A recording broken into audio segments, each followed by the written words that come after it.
종을 막 하고 막 이런 게 막 그렇게 양력으로 12월 그때 들어 있어서 그렇지, 사실은 해가 바뀌어서 운이 바뀌려면은 양력으로 따지면 그 다음에도 전년도라고 봐야 되거든요. 제 앞날은 어떤가요?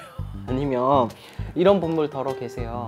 근데 그렇게 되면 저도 사실 할 말이 없어요. 선생님 안녕하세요. 네, 안녕하세요. 반갑습니다. 여화도령입니다. 선생님, 이 영상을 만약 보고 계신 분들은 2024년이 좀 더 잘 풀리길 바라면서 하는 마음에 이 영상을 보고 있을 거 아니에요. 네네.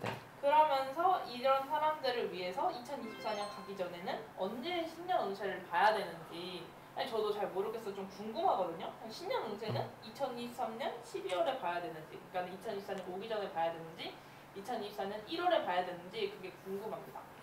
이거 조금 궁금하신 분들 덜어 계셨을 것 같은데, 사실은 여러분 그 체감상 그 제아의 종을 막 하고 막 이런 게 막 그렇게 양력으로 12월 그때 들어 있어서 그렇지, 사실은 해가 바뀌어서 운이 바뀌려면은 양력으로 따지면 그 다음에도 전년도라고 봐야 되거든요.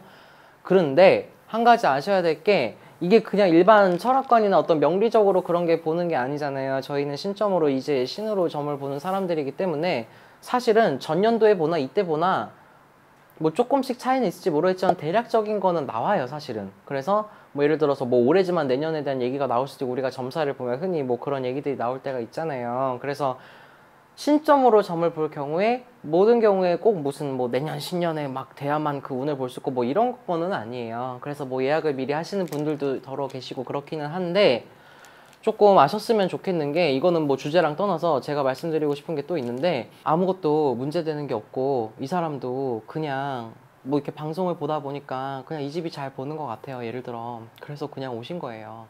뭐 특별히 집에 문제도 없고 별로 딱히 그렇게까지 궁금한 거 없고 그냥 뭉뚱그려서 그냥 제 앞날은 어떤가요?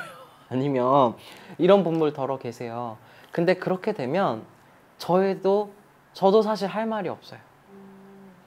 신점은 그 집에 뭐가 제일 문제인지, 아니면 혹은 이 사람이 궁금한 게 있거나 뭔가 큰 어떤 일이 있을 그런 거에 대한 얘기가 나오게 돼 있는 건데, 그냥 아무런 큰 어떤 변화가 없이 뭐 계획도 없고 뭐 생각도 없고 없는데 그냥 오면은 저희도 그거에 대해서 할 말이 많지가 않아요.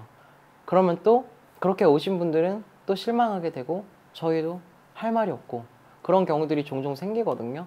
그래서 이제 흔히 신수 본다 그러잖아요. 이제 그것도 좋은데, 웬만하면 새로운 어떤 계획이 있거나 뭐 사업을 하거나 아니면은 좀 집에 안 좋은 일이 있었거나 뭐 이런 식으로 조금 점사를 볼 만한 내용이 있지 않은 이상 그냥 흥미 위주나 이런 걸로만 너무 점사를 보거나 그렇지는 않았으면 좋겠어요.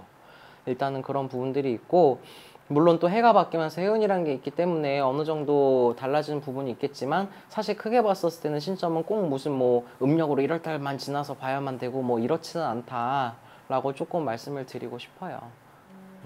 그리고 뭐 신년 운세라고 해서 뭐 더 다르고 뭐 특별하고 이런 게 없이 그냥 문제나 이제 고민이 생겼을 때 그냥 보러 오는 그쵸. 그런 거다. 왜냐면 저희는 뭐 이런 철학관처럼 뭐 너는 1월에 어떻고 2월 달에는 무슨 살이 뭐 어떻게 돼가지고 막 이런 걸로 풀이를 해가지고 보는 게 아니기 때문에 조금 그런 사고가 있으실 것 같은데, 어쨌든 좀 그런 부분들 참고하셔가지고 상담을 하시고 조금 그렇게 하셨으면 좋겠어요. 막 가끔 그런 분들이 있어. 뭐 아무 계획도 없고 지금 나는 하는 것도 없는데 또 다 귀찮아, 또 의욕도 없고 막 그런데 뭐 저는 언제 잘 될 거야, 저는 금전이 언제 대박이 날까요, 저는 로또 당첨 안 돼요 이런 말씀하시면 할 말이 없어요, 그냥.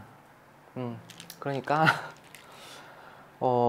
조금 그런 분들은 뭔가를 이렇게 와가지고 내 미래를 점치고 이런 걸 떠나가지고, 어떻게 보면 흔히 사람들 그런 얘기 하잖아요. 뭐 제 운을 올리려면 뭐 어떻게 해야 될까요? 무슨 색이 좋은 거예요? 자꾸 그러시는데 그건 명리학이고, 그런 거 이전에 꼭 구슬하거나 뭐 어떤 그런 걸 해서만 운기를 바꾸는 게 아니라, 일단은 많이 움직이고 운동도 하고 일단 집 청소도 하시고 내 방부터 깨끗하게 만들고, 이렇게 막 무슨 귀신 속을처럼 그렇게 해놓지 말고 밝고 환하게, 누가 봐도 깔끔하다, 뭐 비싼 거 뭐 이런 걸 갖다 놓는 게 문제가 아니고 깔끔하게 그렇게 해놓으시고, 조금 자기 스스로부터 조금 반성하면서 스스로 변화하려는 노력을 해보시고 그 다음에 뭔가를 상담을 하거나 해도 충분히 늦지 않을 것 같아요. 그러니까 뭐 다 점사 보러 오지 마세요, 이게 문제가 아니라, 조금 그런 안일한 마음으로 오거나 혹은 신중하거나 어떤 정중하지 않은 어떤 그런 마음으로 왔었을 때 그게 별로 사실 의미가 없거든요. 그런 상담이. 그래서 조금 그런 부분들 조금 참고하시라고 말씀드렸어요. 네, 오늘도 좋은 말씀 감사합니다. 네, 고맙습니다.